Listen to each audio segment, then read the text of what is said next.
আচ্ছা, যদি আমি বলি মাত্র 1 থেকে 1.5 দিনেই আপনি দার্জিলিংয়ের সবচেয়ে সুন্দর রূপটাকে ছুঁয়ে দেখতে পারবেন, তাহলে কি বিশ্বাস করবেন? সত্যি বলতে আমারও প্রথমে বিশ্বাস ছিল না, কিন্তু বর্ষা যেন এই শহরের একেবারে অন্য দরজাটা খুলে দিল। যে দার্জিলিংকে আমরা পোস্ট কার্ডে দেখি, তার বাইরেও আরেকটা দার্জিলিং নীরবেই নিজের অস্তিত্ব জানিয়ে যাচ্ছিল। কোথাও ট্রেনের হুইসেল কুয়াশার ভেতরে মিলিয়ে যাচ্ছে, আবার কোথাও ভেজা রেল লাইন নতুন পথের ইশারা দিচ্ছে। পাহাড়ি হাওয়ায় মিশে যাচ্ছে সদ্য বানানো চায়ের সুবাস, আর ব্যস্ত শহরটাও যেন বৃষ্টির ছোঁয়ায় একটু ধীর হয়ে শ্বাস নিচ্ছে। এই 1 থেকে 1.5 দিনের যাত্রায় শুধু দর্শনীয় স্থান নয়, খুঁজে দেখব পাহাড়ের ছন্দ আর মানুষের প্রতিদিনের জীবন। তাহলে চলুন এবার বর্ষায় ভেজা দার্জিলিং এর এক অন্যরকম রূপের সাক্ষী হওয়া যাক। ওয়েলকাম টু হব ঘুরে মন।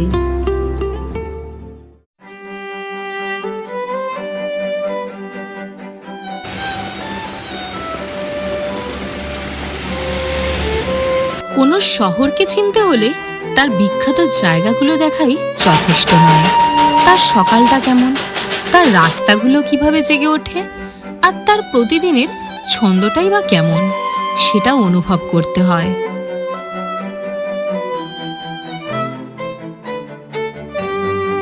একদিনের বর্ষার এই দার্জিলিং এর গল্প শুরু করছি সেই নস্টালজিক টয় ট্রেনকে সঙ্গে নিয়ে।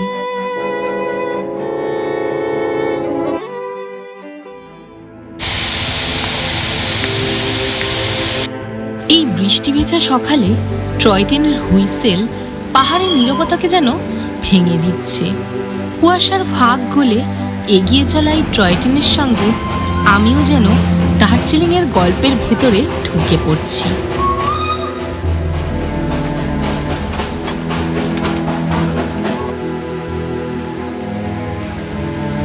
বৃষ্টি তখন নিজের মতো করে ঝরে চলেছে, আর স্টেশনের ছাউনির নিচে দাঁড়িয়ে থাকা মানুষগুলো যেন প্রত্যেকে আলাদা আলাদা গল্প নিয়ে সেই বৃষ্টির সঙ্গী হয়ে আছে।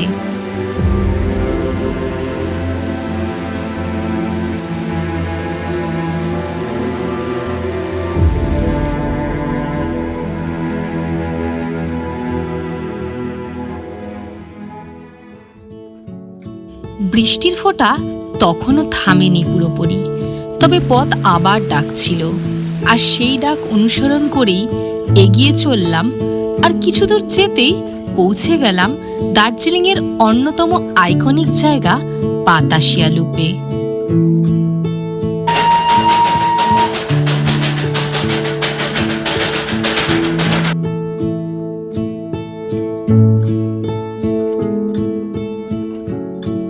আজ মেঘ আর কুয়াশা কাঞ্চনজঙ্ঘাকে আড়াল করে রেখেছে, তবু কোনো আফসোস নেই, কারণ এই মেঘে ঢাকা বাতাসিয়া লুপের সৌন্দর্য কোনো অংশে কম নয়।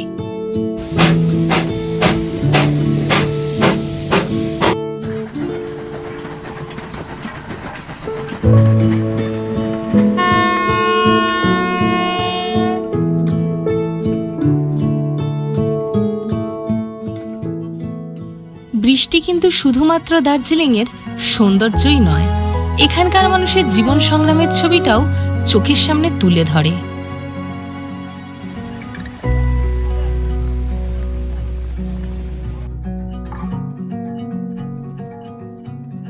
পাহাড়ের এক গল্প শেষ হতেই সামনে খুলে গেল আরেকটা গল্প। এবার চলুন সেই সবুজের কাছে যাই, যার সুবাসে দার্জিলিংকে চেনে সারা পৃথিবী।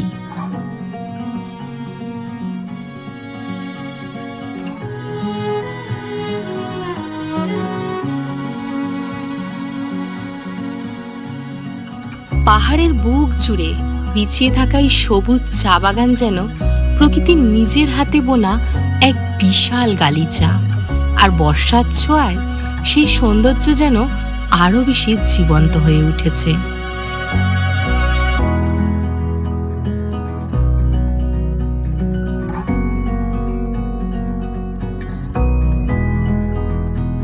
কিছুক্ষণ চুপচাপ দাঁড়িয়েছিলাম। যতদূর পর্যন্ত চোখ যাচ্ছিল ছড়িয়ে থাকা সেই সবুজের দিকে তাকিয়ে মনে হচ্ছিল প্রকৃতি যেন দার্জিলিংকে নিজের হাতে একটু বেশি যত্ন করে সাজিয়েছে।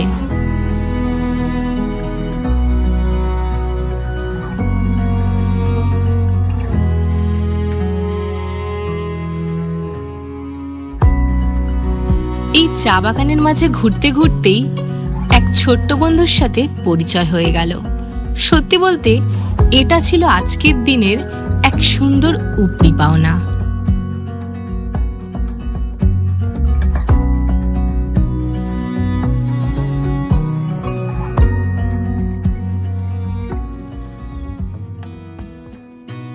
আচ্ছা, একটা প্রশ্ন করি, এক কাপ চাকে এতটা বিশেষ কি করে তোলে বলুন তো? শুধুই কি তার স্বাদ, নাকি তার জন্মের গল্প? দার্জিলিং এসে আমার মনে হয় উত্তরটা লুকিয়ে আছে এই সুবাসের মধ্যেই।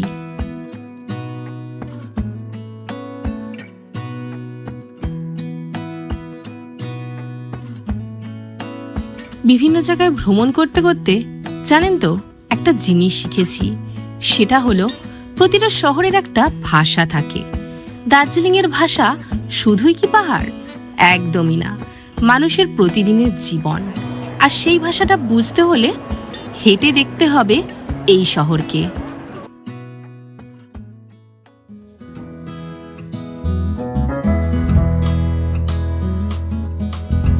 তারপর হঠাৎ করেই বৃষ্টি নেমে এলো।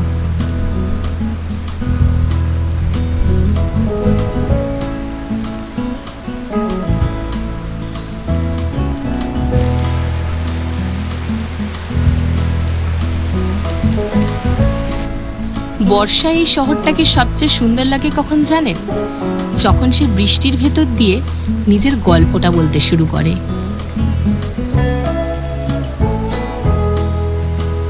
প্রাণ ভরে উপভোগ করছিলাম বর্ষার সেই এক পশলা বৃষ্টি আর তার সঙ্গে মিশে থাকা দার্জিলিংকে।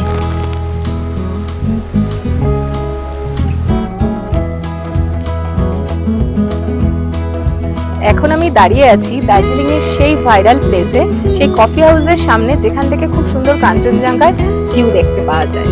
কিন্তু কি করবেন বলুন, এখন তো জুলাই মাস, বর্ষাকাল, এখন ভিউ দেখা যাচ্ছে না। তবে আপনারা যদি পুজোর সময় বা তারপরে আসেন তাহলে কিন্তু এই স্থানে অবশ্যই আসবেন। আর এখান থেকে সেই সময়কার ভিউ কেমন আসে তা দেখতে হলে আমার চ্যানেলে দেওয়া পুরনো দার্জিলিং এর ভিডিওটা অবশ্যই দেখে নেবেন।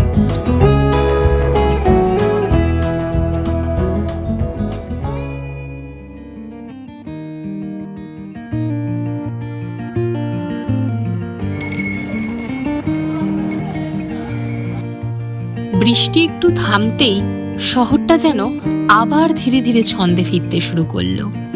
আর আমরাও হাঁটতে শুরু করলাম দার্জিলিংয়ের প্রাণকেন্দ্র মেল চত্বরের দিকে।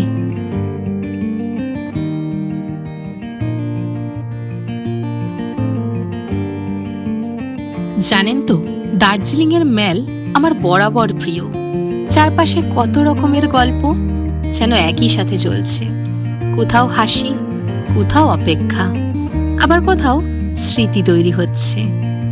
কেউ এই শহরটাকে কয়েকদিনের জন্য নিজের করে নিচ্ছে, আর কেউ প্রতিদিন এই শহরটার সাথেই বেঁচে আছে। হয়তো এটাই দার্জিলিং এর সবচেয়ে সুন্দর দিক।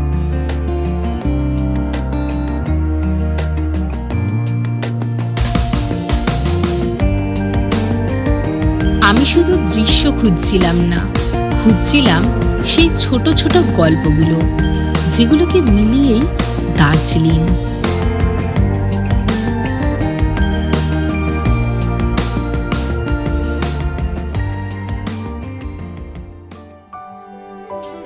একটা শহরের গল্প কখনো এক জায়গায় শেষ হয় না।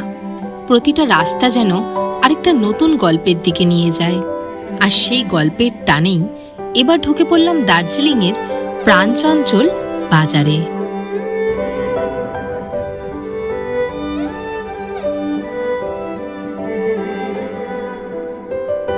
আমি এখন দাঁড়িয়ে আছি ভানু ভবনে, মহাকাল মার্কেটে। আপনারা অনেকদিন যারা আসেননি, ফিউচারে আসবেন প্ল্যান করছেন আর জানেন না, তাদের জন্য জানিয়ে দিচ্ছি ম্যালের পাশে যে মহাকাল মার্কেটটা ছিল সেটা অনেকদিন হলে এখানে স্থানান্তরিত করা হয়েছে, তো সব দোকান আপনারা এখানেই পেয়ে যাবেন।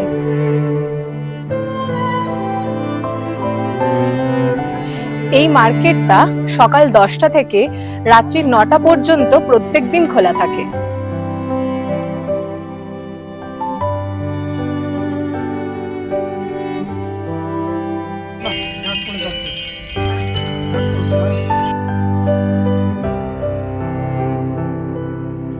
অনেক তো হলো দার্জিলিং এর রাস্তা, বাজার আর মানুষের গল্প। এবার চলুন এমন এক জায়গায় যেটা আজকের দিনে দার্জিলিং এর অন্যতম পরিচয় হয়ে উঠেছে। পুরনো দিনের নস্টালজিয়া আর আধুনিক ক্যাফে কালচারের এক অসাধারণ মেলবন্ধন। হ্যাঁ, ঠিক ধরেছেন, আপনাকে স্বাগত গ্লেনারিতে।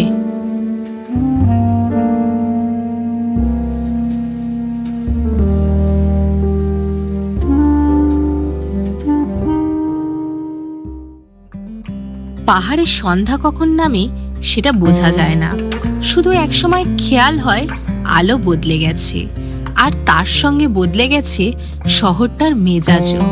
দিনের গল্পগুলো ধীরে ধীরে রাতের আলোয় মিশে যাচ্ছে, আর দার্জিলিং যেন আবার নতুন করে নিজের গল্প বলা শুরু করেছে।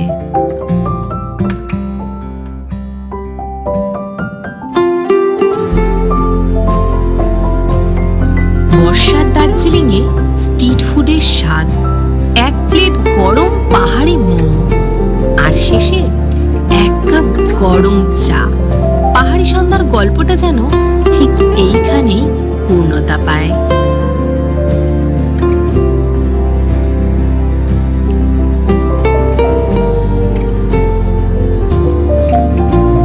দিনটা শেষ হচ্ছিল, কিন্তু দার্জিলিং যেন শেষ হচ্ছিল না। শহরের আলো, মানুষের হাসি আর সারাদিনের সেই ছোট ছোট মুহূর্তগুলোকে সঙ্গে নিয়েই এবার ফিরছি হোটেলের পথে। আমার হোটেল ছিল ম্যালের খুবই কাছে। মানস সরোবরে এটা হচ্ছে আমার রুম। এই হচ্ছে রুমে ঢুকেই পুরো ঘরটা। এখানে দুটো কুইন সাইজ বেড দেওয়া আছে, সামনেই রয়েছে টিভি, আর কমপ্লিমেন্টারি একটা জলের বোতল ওনারা দিয়েছেন, আর একটা আমি এক্সট্রা নিয়েছি। এদিকে চলে গেলেই এখানে দেখতে পাবেন রয়েছে মিরর, জিনিস রাখার জায়গা। এখানে রয়েছে যে জামা কাপড় আনবেন সেগুলো রাখার জন্য উপরে এবং নিচে রাখার জায়গা। আর এদিকে কোনো ভিউ নেই, নর্মাল উইন্ডো রয়েছে। আর এখানে রয়েছে দুটো চেয়ার, ওখানে একটা টেবিল দেওয়া রয়েছে বেড সাইড। আর এই হলো পুরো ঘরটা, টিভিও আছে। আর এখানে রয়েছে চা কফির ব্যবস্থা, আপনারা চাইলে রুমে করে খেতে পারেন। এবার আসছি ওয়াশরুমটা। ওয়াশরুম হলো এই রকম, সমস্ত মডার্ন ফেসিলিটি অ্যাভেলেবেল। আর এই হোটেলটা একেবারে ম্যালের কাছে, কুঙ্গা যে রেস্টুরেন্ট রয়েছে তার পাশেই। এখন জুলাই মাস, এই রুমের প্রাইস পড়েছে 1400 টাকা। রাতের আলো ধীরে ধীরে নিভে এলো, আর শহরটার সাথে আমিও ঘুমিয়ে পড়লাম।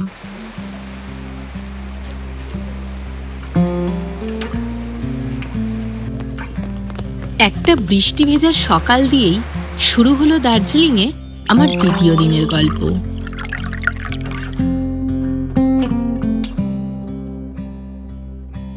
আর দ্বিতীয় দিন সকালে আমার প্রথম ঠিকানা ছিল দার্জিলিংয়ের বহু স্মৃতির সাক্ষী কেভেন্টার্স।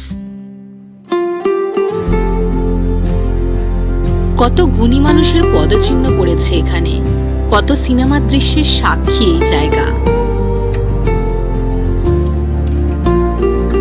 শত বছরের নস্টালজিয়ায় ভরা রুপটপ ক্যাফে, তার সাথে বিখ্যাত প্ল্যাটার। দার্জিলিংয়ে এসে এটা মিস করা যায় বলুন?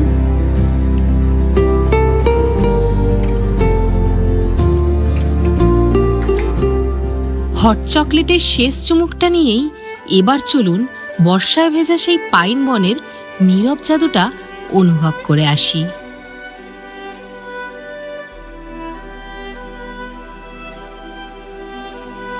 যদি পাহাড়ের নীরবতারও কোনো ঠিকানা থাকে, তাহলে তার নাম হতে পারে লেপচা জগৎ। এইভাবেই শেষ হলো আমার।